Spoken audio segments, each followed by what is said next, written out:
대한민국 대통령 이재명, 지난 3년 동안 얼마나 불러보고 싶었는지 모릅니다. 마음껏 부를 수 있게 해주신 국민께 진심으로 감사드립니다. 민주당은 이재명 정부 성공을 위해 최선을 다하겠습니다. 내란을 종식하고 국민의 삶을 개선하기 위해 모든 역량을 집중하겠습니다. 국민과 함께 걷겠습니다. 국민이 주인인 나라, 국민이 행복한 나라를 만들겠습니다.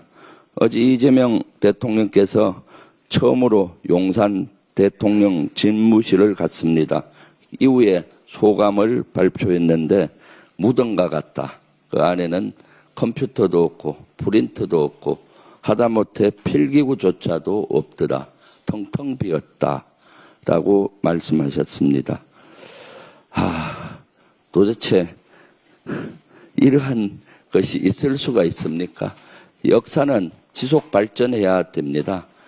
대통령실은 우리 대한민국호의 컨트롤타워입니다. 컨트롤타워는 하루도 중지됨이 없이 발전해야 되는데 이렇게 할 수가 있습니까? 새로운 컴퓨터를 설치하고 시스템을 갖추는 데는 최소한 2주 걸립니다.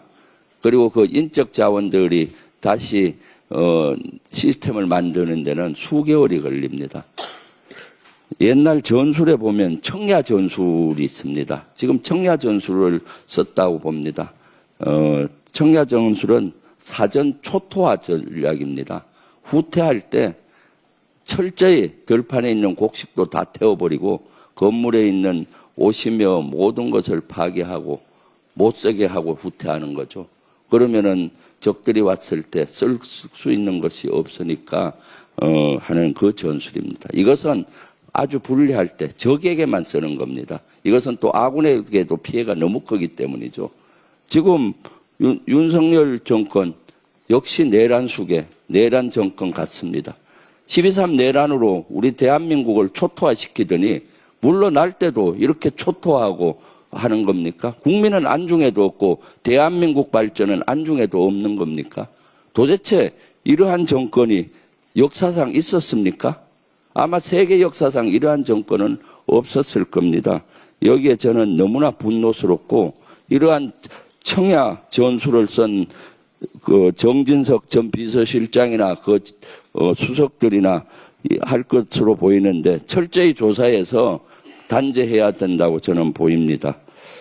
오늘 3가지 특검법을 본회의에 상정합니다. 이 가운데 내란특검법은 12.3 개헌과 관련한 윤석열 일당의 내란과 외환 혐의를 수사하는 내용입니다. 내란 종식이란 이재명 정부의 공약이 온전하게 첫걸음을 내디딜 수 있도록 민주당이 돕겠습니다. 위헌위법한 내란이 다시는 이 땅에 발붙일 수 없도록 하겠습니다. 민주주의와 법치를 지키기 위한 필수 조치입니다. 국민의 힘의 협조를 부탁합니다. 최상병 특검법은 해병대원 순직 사건과 관련한 수사 외압과 은폐 의혹이 주요 수사 대상입니다. 사건이 발생한 지 2년이 다 되어 가는데 아직도 진실을 밝혀지지 않고 있습니다. 항명 혐의로 기소된 박정훈 대령도 온전하게 명예를 회복하지 못했습니다. 만약 최상병 사건을 제대로 파헤치지 못한다면 앞으로 대한민국은 어떻게 되겠습니까? 우리 부모님이 나라를 믿고 자녀를 군대에 맡길 수 있겠습니까? 우리 군인들은 부당한 명령에 대해 당당하게 거부할 수 있겠습니까?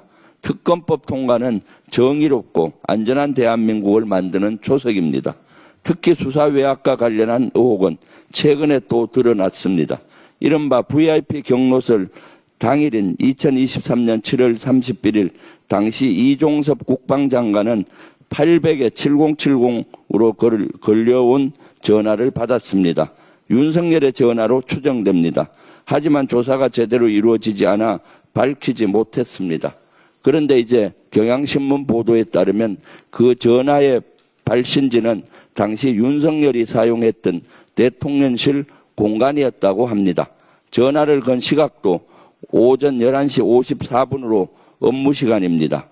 이래도 국민의힘은 특검을 반대할 겁니까? 12.3 비상개헌뿐 아니라 최상병 사건의 정점에서 윤석열의 추악한 그림자가 진실의 빛을 가리고 있는 건 아닌지 반드시 확인해야 합니다.